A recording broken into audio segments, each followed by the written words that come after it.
நீங்க ராமர் ஃபேனா இல்ல ராவணன் ஃபேனா? நான் ராவணன் ஃபேன் தான். என்ன இப்படி சொல்றேன்னு பாக்குறீங்களா? எனக்கு சிவன் ரொம்ப பிடிக்கும். ராவணன் மாதிரி ஒரு சிவன் பக்தரை பார்க்கவே முடியாது. ராவணருக்கு கர்வம் ஈகோன்னு நிறைய இருந்துச்சு.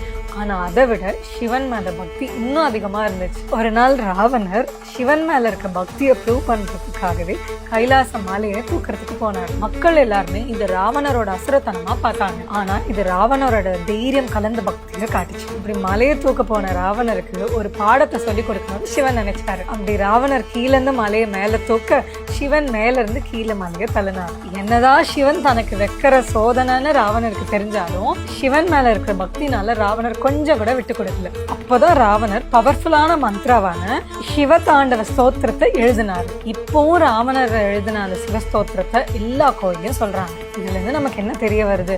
என்னதான் ராவணர் கெட்ட குணம் இருந்தாலும் அவர்கிட்ட இருக்கிற நல்ல குணத்தை மட்டும்தான் நம்ம எடுத்துக்கணும். இது ராவணருக்கு மட்டும் கிடையாது, எல்லார் லைஃப்க்கும் தான்.